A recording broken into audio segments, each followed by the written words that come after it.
It is a win that he really deserved because he has worked for it. You can see where he has got the country from a population of around 13 million to almost 50 now. That's a very big contribution. It means that he has fought a very big battle to reach where we are, because he has enemies as a person and enemies of Africa and Uganda and enemies of the world who don't want peace. So it means there is a lot of sleepless nights in there. So we thank God. And we are so happy as a creative sector. We contributed in the concluded campaign across the country. We moved with him over 140 something districts, and we are glad that at least we also added a brick, and we are so grateful that we were part of it this time around fully as his big supporter. We mobilized our funds, and it was more of a celebration. People really enjoyed so much. Botunulamu engeri abantu jibajjangamu, most especially the young, the old, all ages, engeri jibajjanga, the time spent on the rally. People come in the morning, they spend almost the entire day on the next rally that we used to do in the evening. They come almost in the morning, they leave even after the president has gone. They stay there dancing, celebrating. People are so appreciative of what Mzee has accomplished. Mzee is amazing, and is a very big blessing to all of us. That's why we managed to celebrate him. It was more of celebrating his legacy. How big was your team, Mr. Eddy? Because basing on the record that I have, they gave me a report of 2,600 plus artists contributed, and I'm talking about mainstream artists, but not like the other cultural groups. So if with the cultural group included, and remember those are many, because one group sometimes they have 10, 15, 20 people, even more, including schools, choirs, without counting those, but mainstream artists, these one who are doing the modern music, the modern sound, 2,600 plus. Well, how did you package your music, your performances at different rallies to ensure that at least it speaks to these voters who finally... First and foremost, we did an album from Zay, and we succeeded. The album, I think by that time, Yoweri album was #1 in the country, with the songs like Ensonga Yoweri, Tig, and other songs around there, like To Beat Them and others. Kati, we packaged that album, #1, Okumunonyeza Akalulu.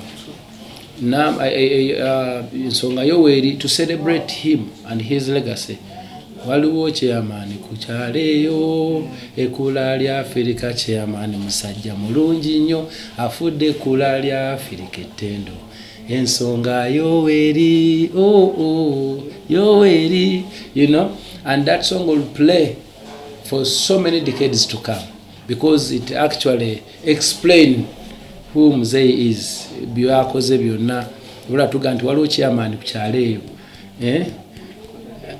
afudde ensi ekyamagero, oba okitegeera, naye ng'ensonga Yoweri, ensonga ze sinalinnya lye, ffe twali tugamba ensonga etuusiza ebyo byonna ku ekyo.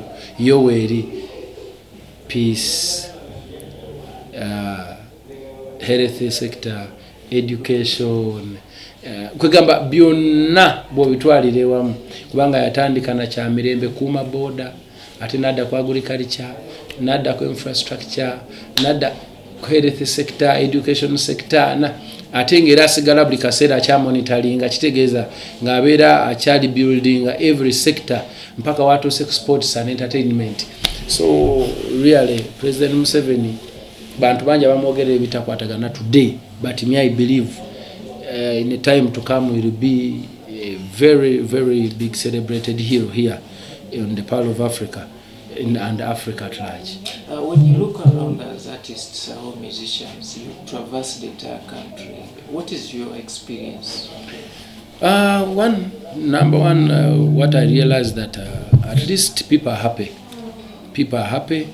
The struggle continues because there's still a lot to do, and the people still have a lot of demands in one way or another, because every day a new challenge.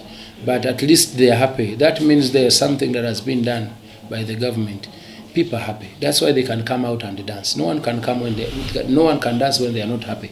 People from the creatives and the fans themselves, you know. So there is olabawo ekyenjawulo mu bantu abo. Ekirala experience yange gye nafuna ku nguudo, kubanga nze natandika okuyimba ng'enguudo eziriko chorus ntono. Naye kati spaces land twakolanga rallies 2 nga ye muzeeyi ayita waggulu naye ng'agenda okutuuka nga mwatuuse dda nga muwummulidde ddala ebbanga eriwera. So ekyo nakyo nekimwebaliza ekyokuba nti twasobola okuyita ku nguudo nga at least enkola ezo ezisinga obungi ezitanabakolebwa ntono naye nga tenazoolaba nga zipulaningi bukolebwako. Ekyokubiri, abavubuka, engeri abavubuka gye ba coming out in big number, because ebiseera ebisinga abavubuka bino ebintu tebabiwabudde. Abavubuka babeera mu bintu byabwe, banoonya ssente, babeera ku bintu birala, tebatera nnyo kujja mbu awulirize programu ezigenda okuyamba abantu kubanga ye abaali mu vibe n'ebirala byalowooza birala. But this time around the youth came in big number to celebrate to the president and listen. Maybe I think they want to collaborate with the government. Now they want to start working with the government. Bagala tandika following up programs za government batambule nayo. Ekirala abakadde, enkuba yabakubanga nejja nebagwerako nga webali tebavaawo, omusana kubanga abavubuka bano omusana wadde n'enkuba babigumira kuba mibiri ya bitya resilience. Niwe olaba nga abakadde ng'omukadde alemera mu nkuba n'emukuba n'emugwerako, n'alemera mu musana ne gumwaka ne gumugwerako naye nga waali.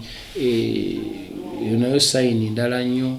Ekintu ekirala kye nalaba mu kampeyini eno mwalimu yennyini owekitiibwa president, engeri naye gye yalaga abantu omukwano ng'enkuba ne bwebezze naye mukuba nabo oba okitegeera, musana bwe gujja gumwokya nabo okiraba. Then ne team engeri gye yacollaboratingamu for okuviira ddala eno ku entertainment, the engineers on stage, and engeri gye twacollaboratingamu with the security, the SFC guys ne other security agencies ezabayambangako, ng'olabira ddala uniformity eyo, obumu, okukwatagana okulaba nti tutuusa campaign zino okuggwanga buli kintu kitambudde bulungi. Ekyo nakyo kyali kyamagero nnyo, and we really appreciate that. But then just